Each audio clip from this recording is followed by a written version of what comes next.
بسم الله الرحمن الرحيم يا أيها الرسول بلغ ما أنزل إليك من ربك وإن لم تفعل فما بلغت رسالته والله يعصمك من الناس إن الله لا يهدي القوم الكافرين قل يا أهل الكتاب لستم على شيء حتى تقيموا التوراة والإنجيل وما أنزل إليكم من ربكم وَلَيَزِيدَنَّ كَثِيرًا مِّنْهُمْ مَا أُنزِلَ إِلَيْكَ مِن رَّبِّكَ طُغْيَانًا وَكُفْرًا فَلَا تَأْسَ عَلَى الْقَوْمِ الْكَافِرِينَ صدق اللہ مولانا العظیم. درود پڑھ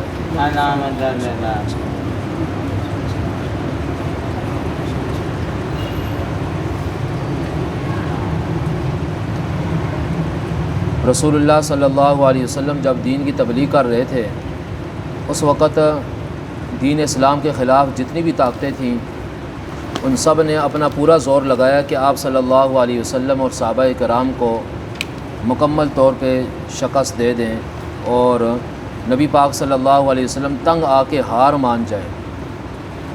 لیکن اللہ تبارک و تعالیٰ نے نبی پاک صلی اللہ علیہ وسلم کو گاہے بگاہے مختلف موقعوں پر تسلی بھی دی، ہمت دلائی، جرأت دلائی اور اپنی معامرت کی یقین دہانی کرائی کہ آپ ڈٹ کے لگے رہیں، آپ اپنا کام کریں. یہ کافر لوگ آپ کو ہرانے کی کوشش کر رہے ہیں، آپ کو پریشان کرنے کی کوشش کر رہے ہیں. ان کی تمنا یہ ہے کہ آپ اپنے مشن کو چھوڑ دیں، اور کافر لوگ مسلسل آپ صلی اللہ علیہ وسلم اور صحابہ کرام کو مختلف معاملات میں فتنوں میں الجھا رہے تھے تاکہ رسول اللہ صلی اللہ علیہ وسلم اور صحابہ کرام الجھن کا شکار ہو جائیں اور ہمارا راستہ خالی کر دیں. لیکن جب تک اللہ تبارک و تعالیٰ نے بہتر جانا آپ صلی اللہ علیہ وسلم کو فرمایا کہ آپ ڈٹ کے لگے رہیں. جب اللہ تبارک و تعالیٰ نے بہتر جانا تو آپ صلی اللہ علیہ وسلم کو فرمایا کہ اب آپ ہجرت فرما دیں. اللہ کو پتہ تھا میرا حبیب صلی اللہ علیہ وسلم دوبارہ سے کچھ سال بعد مکہ فتح کرنے آئے گا اور یہ کافر ذلیل و رسوا ہو کر رہ جائیں گے. اور اللہ کو یہ بھی پتہ تھا کہ نبی پاک صلی اللہ علیہ وسلم ایک قوت لے کر آئیں گے. غزوہ بدر، غزوہ احد، غزوہ حنین اور دیگر مارکوں کے اندر اللہ جل شانہ ان کے بڑے بڑے سرداروں کو ان کے کارندوں سمیت ذلیل و رسوا کریں گے. اس لیے یہ دنیا کا اصول ہے کہ بندہ ہارتا نہیں ہے، ظاہری وقتی شکست کھاتا ہے. اور یہ شکست بھی اس طرح کی نہیں ہونی چاہیے کہ انسان اپنے حوصلے پست کر دے. آپ صلی اللہ علیہ وسلم کو اللہ تعالیٰ نے حکم دیا ہجرت کریں، آپ صلی اللہ علیہ وسلم نے ہجرت فرما دی. صحابہ کرام کو بہت زیادہ مار پڑنا شروع ہو گئی، بہت زیادہ لوگوں نے ستایا. اللہ تعالیٰ نے فرمایا چلو بھائی آپ یہاں سے کوچ کر جائیں، تھوڑا سا اپنی پاور بنا لیں، اپنی طاقت کو جمع کر لیں. اس کے بعد آپ نے کافروں سے لڑائی لڑنی ہے. وہ ایک طرح سے جمعیت بنانے کے لیے، پختہ کرنے کے لیے ان کو اپنا الگ سے ان کو وقت دیا کہ آپ تھوڑا سائڈ پر ہو کر اپنی تیاری مکمل کر لیں. جس طرح کہ آپ کو شاید پتہ ہو 1857 کی جنگ آزادی میں مولانا قاسم نانوتوی رحمۃ اللہ علیہ جنہوں نے دارالعلوم دیوبند کی بنیاد رکھی، 1857 کی جنگ آزادی میں مولانا قاسم نانوتوی رحمۃ اللہ علیہ کو انگریز کے مقابلے میں وقتی شکست ہوئی. اور جب شکست ہوئی تو انہوں نے مولانا قاسم نانوتوی رحمۃ اللہ علیہ نے فرمایا میں یہ محسوس کرتا ہوں کہ ہماری شکست کی جو بنیاد بنی ہے وہ ہماری افرادی قوت ہے. ہماری افرادی قوت کمزور ہے. ہم اپنی افرادی قوت کو جمع کرنے کے لیے، اپنی افرادی قوت بنانے کے لیے ایک مدرسے کی بنیاد رکھنے لگا ہوں، جس مدرسے کا نام تھا دارالعلوم دیوبند. جگہ کا نام ہے، انڈیا کی ایک جگہ کا نام ہے دیوبند، جیسے ٹیکسلا جگہ کا نام ہے. میں ایک ایسے مدرسے کی بنیاد رکھنے والا ہوں جو انگریز کی عمارت میں دراڑیں ڈالے گا. یہاں سے اٹھنے والے جوان انگریز کو للکاریں گے، شکست سے دوچار کریں گے. اور پھر زمانے نے دیکھا، وقت نے دیکھا کہ مختلف جگہوں پر اللہ تبارک و تعالیٰ نے مسلمانوں کو انگریزوں کے مقابلے میں فتح دی ہے. یہ ریاست پاکستان جو حاصل ہوا یہ بھی اسی کی بنیاد ہے. یہ جو پاکستان کا کیس لڑا گیا محمد علی جناح صاحب کی سرکردگی میں ان کو سامنے کیا گیا، لیکن پیچھے جو پاور تھی وہ علماء کرام کی تھی، طلباء دین کی تھی اور مذہبی طبقہ کی اور عام عوام الناس کی بھی تھی. لیکن زیادہ صلاحیت جو لگی ہے جس میں زیادہ جو لیڈرانہ کردار ادا کیا ہے وہ علماء کرام نے ادا کیا ہے، قربانیاں دی ہیں، خود اپنی جان قربان کر کے یہ باور کرایا ہے کہ بھائی دین اسلام کے لیے کیسے قربانی دی جاتی ہے۔ پھر یہ سلسلہ چلتا رہا اور آج تک دارالعلوم دیوبند کے فیض یافتہ لوگ انگریز کی دیواروں میں دراڑیں ڈال رہے ہیں، آج تک ان کو للکار رہے ہیں۔ ان انگریزوں کو کسی سے مسئلہ نہیں ہے، صرف اور صرف دارالعلوم دیوبند کے فارغین، وہاں کے جو فارغ التحصیل لوگ ہیں، وہاں سے جو وابستہ لوگ ہیں، روحانی طور پر وہاں سے وابستہ ہیں یا کسی طور پر بھی ان کا ان کے ساتھ مسلکاً تعلق ہے، وہ ڈٹ کے مقابلہ کرتے ہیں۔ اور آپ نے یہ بھی دیکھا ہوگا ممبر و محراب میں سب سے زیادہ دھڑلے سے ڈٹ کر بولنے والے دارالعلوم دیوبند کے لوگ ہیں۔ افغانستان کے اندر پہلے روس سپر پاور تھا، اس کو شکست دی، پھر امریکہ کو شکست دی، ابھی امریکہ وہاں سے بھاگنے ہی لگا تھا، شاید اس نے کسی سے مشورہ لیا اور پھر نیٹو فوج آ گئی، سب کو ساتھ لے کر حملہ کیا۔ اس کے تصور میں یہ تھا کہ یہ اتنے زیادہ ممالک 40-45 ممالک کو جمع کر کے تو میں ان کا بیچ ہی ختم کر دوں گا، لیکن جس کو رب رکھے اس کو کون چکھے، جس کی رب معاونت کرے اس کو کوئی زیر کر سکتا ہے؟ بالکل نہیں۔ اللہ تبارک و تعالیٰ نے ملا عمر مجاہد پیدا کیا۔ ملا عمر مجاہد دارالعلوم حقانیہ اور کوڑا خٹک میں پڑھتے تھے، 7ویں سال میں پڑھتے تھے، دورہ حدیث ابھی نہیں کیا تھا، 1 سال رہتا تھا۔ چھٹیوں میں، رمضان کی چھٹیوں میں واپس گئے تو ان کو اس بات کا احساس ہوا کہ افغانستان کے اندر جگہ جگہ لوٹ مار ہے، جگہ جگہ عورتوں کی عصمت دری ہوتی ہے، جگہ جگہ ڈاکو کھڑے ہیں، جگہ جگہ بیریئر لگے ہوئے ہیں اور وہاں پہ غنڈہ ٹیکس لیا جاتا ہے۔ نہ جان محفوظ ہے، نہ ایمان محفوظ ہے، نہ مال محفوظ ہے، نہ عزت محفوظ ہے۔ تو ملا عمر مجاہد رحمۃ اللہ علیہ نے، شہید نے، انہوں نے کیا کیا، چند 2-4-5 لوگوں کو اپنے ساتھ لیا اور اسلحہ لے کر چوکی فتح کر لی گئی۔ وہاں کے علاقے کے لوگ سارے ان کے ساتھ ہو گئے۔ انہوں نے کہا جی انہوں نے ہمارا جینا محال کیا ہوا تھا۔ اس طرح کرتے کرتے کرتے کرتے لوگ ان کی دست و بازو بنتے رہے اور پورے افغانستان پر ویسے نہیں قبضہ کر لیا، یہ ویسے نہیں قبضہ کر لیا۔ بسا اوقات انسان کسی کو کامیاب دیکھتا ہے نا، جیسے کہ حکمران ہمارے کسی عہدے پہ پہنچے ہوئے ہیں، یہ بھی تو ویسے ہی نہیں پہنچے، کچھ نہ کچھ پاپڑ تو انہوں نے بیلے ہیں بھائی، کچھ تعلیم حاصل کی ہے، کوئی دائیں بائیں معاملات کیے ہیں نا، کوئی مشقت کے ساتھ انسان کسی مقام تک پہنچتا ہے۔ اب جا کر انہوں نے اپنا لوہا منوایا اور ایک وقت ایسا آیا کہ ایک عرب مجاہد ان کے پاس تھا، امریکہ نے کہا کہ وہ حوالے کر دو ورنہ افغانستان کو راکھ کا ڈھیر بنا دیں گے۔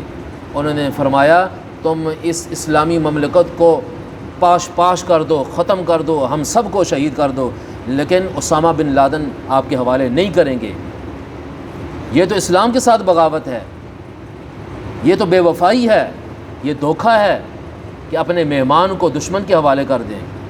اور انہوں نے یہ اعلان کر کے عملاً یہ دکھا کر ساری اسلامی ممالک کو یہ پیغام دیا ہے کہ ایک مسلمان کی جان جس طرح 1400 سال پہلے رسول اللہ صلی اللہ علیہ وسلم کے دور میں سیدنا عثمان غنی رضی اللہ عنہ کا جو واقعہ پیش آیا کہ وہ شہید ہو گیا، آپ صلی اللہ علیہ وسلم نے بیعت رضوان لی، کہ آج بھی وہ قانون اسی طرح موجود ہے اور ہم عمل پیرا ہیں اس پہ۔ تو انگریز کی دیواروں میں دراڑیں کس نے ڈالی ہیں؟ دارالعلوم دیوبند کے فضلاء نے، وہاں سے وابستہ لوگوں نے۔ آج بھی ممبر و محراب میں حق بات کرنے والے، ڈٹ کے حکمت عملی کے ساتھ بات کرنے والے، ملک کے مفاد میں بات کرنے والے اور اصلاح کی بات کرنے والے، بغیر کسی تعصب کے ڈٹ کے دین اسلام کی خدمت کرنے والے کون ہیں؟ وہ علماء دیوبند ہیں۔ اس لیے میرے عزیز ساتھیوں، یہ تاریخ کے بھی کچھ اوراق ہمیں کھنگالنے چاہیے۔ ہم ملک پاکستان میں رہتے ہیں لیکن ہمیں یہاں کے جو معروضی حالات ہیں ان کا ہمیں پتہ نہیں ہے، یا تو تعصب کی عینک چڑھی ہوئی ہے، ہم اس کو دیکھ نہیں پاتے، یا پھر ہمارے پاس وقت نہیں ہے۔ تو رسول اللہ صلی اللہ علیہ وسلم کو پریشان کرنے کے لیے یہودیوں نے کیا کیا؟ مختلف محاذ کھولے ہوئے تھے۔ جیسے آج کل یہودیوں نے، عیسائیوں نے، منافقین نے، رافضیوں نے، ان سب نے مل کر مسلمانوں کے لیے جگہ جگہ محاذ کھڑے کیے ہوئے ہیں تاکہ یہ ایک جنگ سے فارغ نہ ہو تو دوسری جنگ ان پر مسلط کر دی جائے۔ لیکن جو حق والے لوگ ہوتے ہیں وہ اکتاتے نہیں ہیں، وہ اپنی ڈیوٹی پوری کرتے ہیں۔ کیوں؟ اللہ تعالیٰ نے فرمایا یا ایھا الرسول بلغ ما انزل الیک من ربک، اے میرے حبیب صلی اللہ علیہ وسلم آپ لوگوں تک وہ پیغام پہنچائیں جو میں نے آپ کو بتایا ہے، جو نازل کیا، جو آپ کی طرف قرآن نازل کیا، یہ دین مستقیم نازل کیا، یہ ہدایت نازل کی، اس میں ساری باتیں آ جاتی ہیں۔ آپ صلی اللہ علیہ وسلم نے جہاں نماز پڑھی ہے، روزہ بھی رکھا ہے، زکوٰۃ بھی دی ہے، حج بھی کیا ہے، صدقہ خیرات بھی کیا ہے، لوگوں کے ساتھ معاملات بھی کیے ہیں، کاروبار و تجارت بھی کیا ہے، قرضہ دیا بھی ہے، قرضہ لیا بھی ہے، غمی خوشی بھی کی ہے۔ اور آپ صلی اللہ علیہ وسلم نے اس نرم و نازک وجود کے ساتھ، اس پوری دنیا میں سب سے زیادہ حسین وجود کس کا تھا؟ رسول اللہ صلی اللہ علیہ وسلم کا تھا، سب سے زیادہ نازک۔ حضرت انس بن مالک رضی اللہ تعالیٰ عنہ فرماتے ہیں، جو 10 سال تک رسول اللہ صلی اللہ علیہ وسلم کی خدمت میں رہے، 10 سال کی عمر میں تھے کہ 9 سال کی عمر میں والدہ لے کر آ گئیں، یا رسول اللہ اس کو اپنے بطور خدمت کے قبول کر لیں۔ اب 9-10 سال کا بچہ کسی کے پاس لے جاؤ، بندے کو خود ہی ترس آتا ہے، یار اس سے میں کیا خدمت دوں گا۔ لیکن رسول اللہ صلی اللہ علیہ وسلم کے اخلاق حسنہ اتنے بہترین تھے۔ انس رضی اللہ عنہ نے فرمایا کہ میں نے کبھی، مجھے رسول اللہ صلی اللہ علیہ وسلم نے کبھی بھی یہ نہیں کہا یہ کام کیوں کیا اور کیوں نہیں کیا، اور انہی کا یہ فرمان ہے کہ رسول اللہ صلی اللہ علیہ وسلم کے ہاتھ مبارک اتنے نرم تھے، نہ ہی میں نے باریک ریشم ایسا دیکھا نہ موٹا ریشم ایسا دیکھا۔ باریک ریشم انتہائی نفیس ہوتا ہے، موٹا ریشم جو بیٹھنے کے قابل آتا ہے، باریک ریشم جو پہننے کے قابل وہ استعمال ہوتا ہے۔ کہ آپ صلی اللہ علیہ وسلم کے ہاتھ مبارک اتنے نرم تھے کہ میں نے دنیا کا اتنا کوئی ریشم دیکھا ہی نہیں ہے، محسوس نہیں کیا اس کو، اتنے نرم ہاتھ۔ ان ہاتھوں کے ساتھ رسول اللہ صلی اللہ علیہ وسلم نے تلوار چلائی ہے۔ اس نرم و نازک، خوبصورت اور حسین اور خوشبوؤں سے بھرا ہوا جسم، اس سے آپ صلی اللہ علیہ وسلم نے میدان جنگ میں اتر کر اپنا وجود زخمی کروایا ہے۔ تو اللہ تبارک و تعالیٰ نے فرمایا، اے میرے حبیب آپ پریشان نہ ہو، میں نے جو آپ کی ذمہ داری لگائی وہ آپ پوری کریں۔ وہ کیا ہے؟ جو چیزیں میں نے آپ کو سکھائی بتائی ہیں وہ لوگوں تک پہنچا دیں۔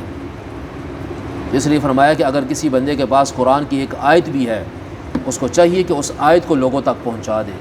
اگر کسی کے پاس قرآن کا زیادہ علم ہے وہ زیادہ پہنچانے کی کوشش کرے، اور جو عالم ہے وہ زیادہ کوشش کرے گا، اور جیسے جیسے بندہ صاحب علم ہوگا ویسے ویسے اس درجے اور مقام تک پہنچے گا جو کہ رسول اللہ صلی اللہ علیہ وسلم کا مرتبہ اور مقام ہے۔ وَإِن لَّمْ تَفْعَلْ فَمَا بَلَّغْتَ رِسَالَتَهُ، اگر آپ ایسا نہیں کریں گے تو آپ نے گویا رسالت کا حق ادا نہیں کیا۔ اس میں وہ چیزیں نہیں ہیں جو فرائض و واجبات کے ساتھ تعلق رکھتی ہیں، اس میں وہ چیزیں ہیں جو مطلب ایسی چیزیں ہیں جو مسنون چیزیں، یعنی A to Z، 1 to all، الف تا یا، تمام چیزیں اس میں آ جاتی ہیں، چاہے وہ فرائض ہیں، واجبات ہیں، سنتیں ہیں، نوافل ہیں، مباح ہیں، مستحبات ہیں، جتنے بھی اس میں اوامر ہیں اور نواہی ہیں سارے اس سے مراد ہیں۔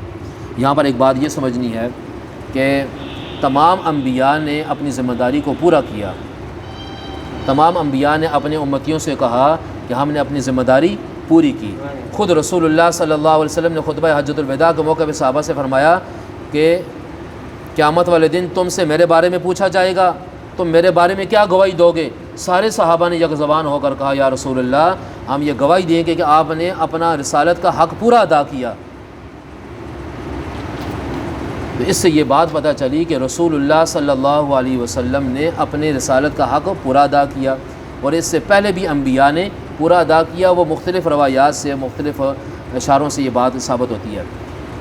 مولانا مودودی رحمۃ اللہ علیہ نے یہاں پر ایک کوتاہی کی ہے، انہوں نے یہ کوتاہی کی ہے، مولانا مودودی مرحوم نے مشہور آدمی ہیں، اسی وجہ سے ان پر زیادہ نکتہ چینی کی گئی کہ ایک تو وہ باقاعدہ طور پر مستند کسی ادارے میں بیٹھ کر انہوں نے علم حاصل نہیں کیا، جس کی وجہ سے شاید انہوں نے یہی وجہ بنی ان کی کوتاہی کی۔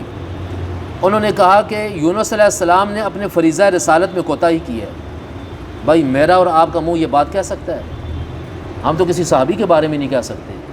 انبیاء تو معصوم ہیں، یہ تو ان کی عصمت پر حرف ہے۔ کوئی بندہ نبیوں کے بارے میں کہے کہ اس نے کوتاہی کی، نبی گناہوں سے گناہوں سے بخشا ہوا ہوتا ہے، گناہوں سے معصوم ہوتا ہے، اس کے بارے میں ایسے گھٹیا الفاظ بالکل روا نہیں ہیں۔ وہ کیا بات تھی؟ یونس علیہ السلام نے اپنی قوم کو چھوڑا اور کشتی پہ سوار ہو کے چلے گئے، انہوں نے آسمان پہ عذاب کے اثرات دیکھے، جیسا کہ بادل آتے تھے، پھر جکھڑ چلتا، پھر اللہ تعالیٰ جکھڑ بھیجتے، سارے لوگ غرق ہو جاتے۔ پہلی امتیں اس طرح تباہ ہوتی تھیں، انہوں نے دیکھا بادل آ گئے ہیں، جکھڑ چلنے لگا ہے، تو وہ نکل گئے، اور ان سے اجتہادی خطا ہوئی۔ اجتہادی خطا یہ ہوتی ہے کہ انہوں نے اپنے طور پہ یہ سمجھا کہ میں ٹھیک کر رہا ہوں، لیکن ان کو یہ بات یاد نہ رہی کہ اللہ تبارک و تعالیٰ سے اجازت لے لیتے۔ لیکن یہ ایک مسٹیک ہے، مسٹیک اسے کہتے ہیں اجتہادی خطا ہے، جو ارادتاً بندہ کوئی گناہ نہیں کرتا، کوئی جرم نہیں کرتا۔ کشتی پہ سوار ہوئے، وہ آپ کو پتہ ہوگا ملاح نے کہا کہ بھائی کشتی بھنور میں پھنس گئی ہے، یہ گرنے لگی ہے، الٹنے لگی ہے، میرا تجربہ یہ ہے کہ جو کوئی بندہ اپنے آقا سے بغیر اجازت کی آتا ہے تو تب میری کشتی اس طرح کی اس کی کیفیات ہوتی ہیں۔ تو قرہ ڈالا گیا، تینوں دفعہ ان کا نام آیا تو انہوں نے سمندر میں اپنے آپ کو ڈال دیا، اللہ تعالیٰ نے ان کو مچھلی کے پیٹ میں محفوظ کیا، پھر 40 دن بعد اللہ تعالیٰ نے ان کو مچھلی کے پیٹ سے نکالا، پھر اپنی قوم میں آئے۔ اس وقت تک قوم توبہ طائب ہو گئی تھی، لیکن ہوا یہ تھا آثار آئے جب عذاب کے، قوم والے سارے جمع ہو کر توبہ کی، اللہ تعالیٰ نے ان کو معاف کر دیا، ان کی توبہ کو قبول کر لیا۔ تو یہ جو بات انہوں نے کہی ہے کہ فریضہ رسالت میں کوتاہی کی ہے، یہ ان کی بہت بڑی خطا ہے، جس کی وجہ سے علماء نے ان کو سخت اور سست کہا اور سخت باتیں ان کے بارے میں کی۔ اسی طرح انہوں نے صرف انبیاء کے بارے میں نہیں کہا، حضرت ام عائشہ صدیقہ رضی اللہ تعالیٰ عنہ، حضرت امیر معاویہ رضی اللہ تعالیٰ عنہ، دیگر صحابہ کے بارے میں، دیگر چیتے حضرت عثمان غنی رضی اللہ تعالیٰ عنہ کے بارے میں کمزور بات کہہ دی۔ یہ بات یاد رکھیں، انبیاء معصوم عن الخطا ہیں، گناہوں سے پاک ہیں، انبیاء معصوم ہیں، صحابہ محفوظ ہیں۔ محفوظ کا مطلب یہ ہے کہ اول تو دوڑ کے وہ گناہ کر ہی نہیں سکتے، مطلب ان کے اندر وہ اتنا جذبہ اللہ تعالیٰ نے نہیں رکھا، انسان ہونے کے ناطے کسی جگہ پہ انہوں نے کچھ گناہ ان سے سرزد ہوئے ہیں صحابہ سے، لیکن محفوظ اس وجہ سے کہا جاتا ہے کہ انہوں نے اپنے گناہوں کی صفائی کے لیے خود سے بندوبست کر لیا، کہ آپ صلی اللہ علیہ وسلم کے پاس تشریف لے گئے اور کہا یا رسول اللہ ہمیں پاک کر دیں، ہم سے غلطی ہوگی ہمیں پاک کر دیں۔ پھر کچھ لوگ ایسے جو قبر میں تک چلے گئے، آپ صلی اللہ علیہ وسلم نے دیکھا ان کو عذاب ہو رہا ہے، آپ صلی اللہ علیہ وسلم نے ان کی معافی کے لیے دعا مانگی۔ جو لوگ صحابہ کو برا کہتے ہیں وہ یہ بھی کہتے ہیں کہ جی وہ قبر سے نبی پاک صلی اللہ علیہ وسلم گزرے، دیکھا ان کو پتہ چلا کہ جی ان کو عذاب ہو رہا ہے۔ تو بھائی یہ بھی تو دیکھو نا کہ نبی صلی اللہ علیہ وسلم نے ان کے لیے معافی مانگی، اللہ نے ان کی توبہ کو قبول کر لیا، اللہ تبارک و تعالیٰ نے ان کی معافی کو قبول کر لیا ان کے حق میں، صحابہ کے حق میں۔ اس سے یہ بات پتہ چلی کہ بعض صحابہ جن سے کچھ خطائیں ہوئی دنیا میں پاک صاف ہو کے چلے گئے، جو دنیا سے چلے گئے اللہ تبارک و تعالیٰ نے نبی پاک صلی اللہ علیہ وسلم کے دعا کے طفیل اس کے معاوضے اللہ تعالیٰ نے ان کے گناہوں کو پاک اور صاف کر دیا اور ختم کر دیا۔ تو کوئی بھی نبی اپنے فریضہ رسالت میں کوتاہی نہیں کرتا، لہٰذا جو شخص ایسی بات کرے گا اس بندے کا اہل سنت والجماعت سے کوئی تعلق نہیں ہے۔ قل یا اہل الکتاب لستم علی شیء حتی تقیموا التوراۃ والانجیل، فرمایا کہ اے اہل کتاب تم صحیح راستے پر نہیں ہو، تمہارا جو راستہ ہے وہ ٹھیک نہیں ہے، تم کسی راستے پر نہیں ہو۔ کسی راستے پر مطلب یہ ہے کہ نہ تورات کو اپناتے ہو، نہ انجیل کو اپناتے ہو، نہ جو قرآن پاک ہے اس کو تم قبول کرتے ہو۔ اگر تم صرف تورات و انجیل کو مان لیتے نا تب بھی تم کامیاب ہو جاتے اس وقت، جب کہ تورات و انجیل تھی، قرآن نہیں آیا تھا۔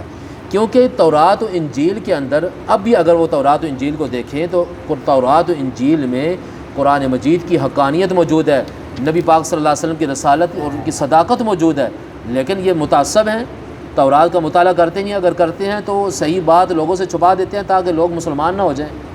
وَلَيَزِيدَنَّ كَثِيرًا مِّنْهُم مَّا أُنزِلَ إِلَيْكَ مِن رَّبِّكَ طُغْيَانًا وَكُفْرًا، وہ کل والی بات ہے۔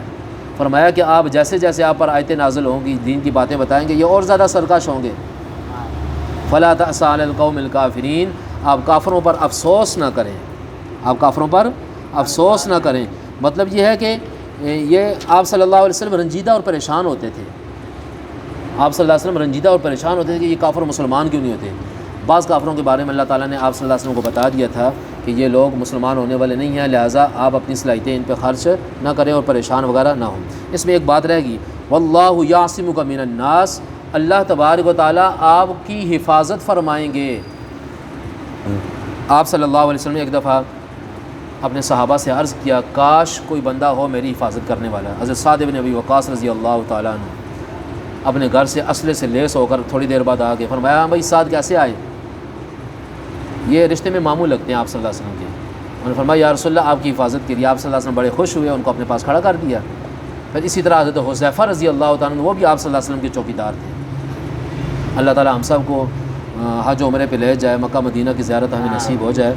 وہاں آپ دیکھیں گے روضہ رسول کے پاس ایک پلر ہے، اس میں لکھا ہوا ہے استوانہ حارث، حارث چوکیدار کو کہتے ہیں۔ استوانہ عائشہ، وہ عائشہ رضی اللہ تعالیٰ عنہ کے وہاں پہ، مطلب استوانہ حارث یہ روضہ رسول کے بالکل ساتھ ہے، مطلب آپ صلی اللہ علیہ وسلم کا گھر تھا نا وہاں پہ، یہاں پہ چوکیدار باڈی گارڈ کھڑا ہوتا تھا۔ یہ جب اللہ نے آیت نازل کی نا واللہ یعصمک من الناس، اور اللہ تجھ کو بچائے گا ان لوگوں سے، یعنی کافروں سے اللہ تعالیٰ آپ کی حفاظت کرے گا۔ اس کے بعد رسول اللہ صلی اللہ علیہ وسلم نے اپنے باڈی گارڈ اپنے سے جدا کر دیے، لیکن یہ گارنٹی صرف رسول اللہ صلی اللہ علیہ وسلم کے ساتھ تھی۔ اس میں ایک سوال پیدا ہوتا ہے کہ اگر اللہ نے فرمایا کہ ہم آپ کی حفاظت کریں گے، پھر آپ صلی اللہ علیہ وسلم غزوہ احد میں زخمی کیوں ہو گئے؟ علماء مفسرین اس کے یہ جواب دیتے ہیں کہ جان کی حفاظت کا کہا تھا، چھوٹے موٹے زخم کا لگنا یہ آپ صلی اللہ علیہ وسلم کے نصیب میں تھا، چھوٹے موٹے زخم کا لگنا یہ آپ صلی اللہ علیہ وسلم کے نصیب میں تھا۔ اور اس میں یہ بات اور یاد رکھیں کہ آپ صلی اللہ علیہ وسلم کے علاوہ جتنے بھی لوگ ہیں، چاہے وہ صحابہ تھے یا بعد میں آنے والے لوگ ہیں، مذہبی رہنما اپنے باڈی گارڈ رکھ سکتے ہیں، جس طرح کہ رسول اللہ صلی اللہ علیہ وسلم نے اپنی حفاظت کے لیے، کیونکہ حق بات کی نا تو پھر حفاظت کی ضرورت تو پڑتی ہے۔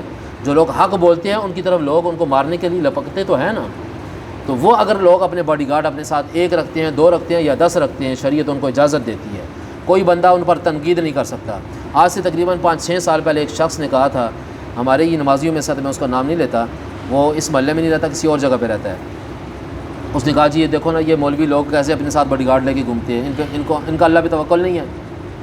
ہمیشہ یاد رکھیں اختلاف وہی کرتا ہے جو کم علم ہوتا ہے، کم ظرف ہوتا ہے، اور خاص طور پر اس نے تعصب کی عینک پہنی ہوتی ہے، وہ متعصب ہوتا ہے یا حاسد ہوتا ہے، شریر ہوتا ہے، یا اگر بندہ صحیح نمازی ہے لیکن وہ کم علم ہے، اس لیے کہتے ہیں علماء کے خلاف نہیں بولنا چاہیے۔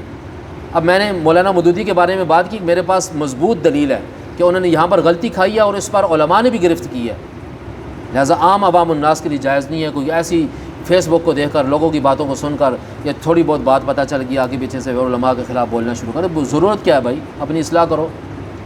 تو جن لوگوں کے بارے میں انہوں نے باتیں کی وہ لوگ اور بڑھ چڑھ کے اللہ تعالیٰ نے ان کو عزت دے دی، جس نے باتیں کی وہ ادھر کا ادھر ہی ہے، بلکہ اس سے 2 ہاتھ نیچے آ گیا ہے، ڈاؤن ہو گیا ہے۔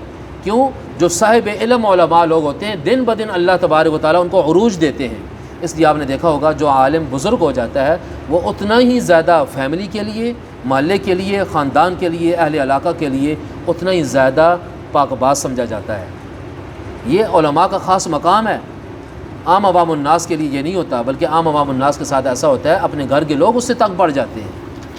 اس لیے کہتے ہیں یا تو عالم بن جاؤ، یا طالب علم بن جاؤ، یا علماء طلباء کے خادم بن جاؤ، چوتھے نہ بنو، ان کے مخالف نہ بنو۔ اللہ تبارک و تعالی ہماری حفاظت فرمائے، اللہ تعالی ہمیں صحیح راستے پر چلنے کی توفیق عطا فرمائے۔ ترجمہ سنیں۔ یا ایھا الرسول، اے میرے حبیب صلی اللہ علیہ وسلم، اے رسول، بلغ، آپ پہنچا دیجیے، ما انزل الیک من ربک، جو کچھ نازل کیا آپ کی طرف آپ کے رب نے، وَإِن لَّمْ تَفْعَلْ فَمَا بَلَّغْتَ رِسَالَتَهُ، اور اگر ایسا نہ کیا تو آپ فریضہ رسالت کو آپ پہنچانے والے، اس پیغام کو پہنچانے والے شمار نہیں ہوں گے۔ اگر ایک چیز میں بھی فرمایا، حالانکہ تبلیغ ایک جز ہے، اس کے باوجود اس کو کیا فرمایا، اس کے بارے میں کیوں گویا کہ آپ نے اس کو فریضہ رسالت کو ادا نہیں کیا، گویا مطلب یہ، حالانکہ آپ صلی اللہ علیہ وسلم نے ایسا کبھی نہیں کیا، لیکن ایک طرح سے پیغام دیا ہے۔ اللہ ہے نا بھائی، اللہ نے پیدا کیا، اللہ اور نبی آپس میں گفتگو کر سکتے ہیں، اللہ تعالیٰ اپنے نبی کو پابند کر سکتے ہیں۔ واللہ یعصمک من الناس، اور اللہ آپ کو بچائے گا ان لوگوں سے۔ ان اللہ لا یہدی القوم الکافرین، بے شک اللہ تعالیٰ ہدایت نہیں دیتے کافر لوگوں کو۔ یہ وہ کافر لوگ ہیں جن پر اللہ تعالیٰ نے ختم اللہ علی قلوبہم وعلی سمعہم وعلی ابصارہم غشاوہ، جن پر اللہ نے موریں لگا دی تھیں اور انہوں نے مسلمان نہیں ہونا تھا۔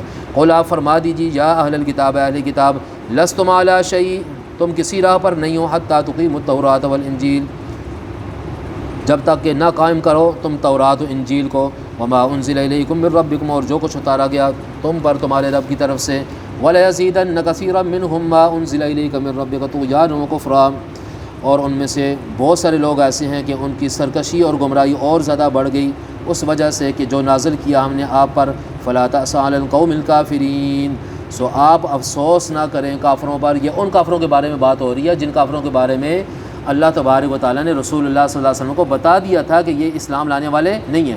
ورنہ دیکھیں نا، قرآن کے بعض حصے کو دیکھنا، بعض پورے قرآن پر نظر نہ ہو تو لوگ اس کا ترجمہ کیا کریں گے، او جی لوگوں ادھر آؤ، میں تو ایک نبی گال دساں، اللہ تعالیٰ نے فرمایا فَلَا تَأْسَ عَلَى الْقَوْمِ الْكَافِرِينَ، کافرانی فکر نہ کرو۔ بھائی کافروں کی فکر ہم نہیں کریں گے وہ مسلمان کیسے ہوں گے؟ فَلَا تَأْسَ عَلَى الْقَوْمِ الْكَافِرِينَ، یہ مضمون، اس کا تقدیم تاخیر آگے پیچھے سے ملایا جائے تو یہ نتیجہ نکلتا ہے یہ ان کافروں کے بارے میں ہے جن کے بارے میں رسول اللہ صلی اللہ علیہ وسلم بہت زیادہ کوڑتے تھے اور پریشان ہوتے تھے۔ اللہ تبارک و تعالی ہمیں کامل ایمان نصیب فرمائے، اللہ تعالی ہمیں سیدھے راستے پر استقامت کے ساتھ کاربان فرمائے۔ سبحانک اللہم و بحمدک، نشہد ان لا الہ الا انت، نستغفرک و نتوب الیک۔ سبحان ربک رب العزت عما یصفون، وسلام علی المرسلین، والحمد للہ رب العالمین، آمین۔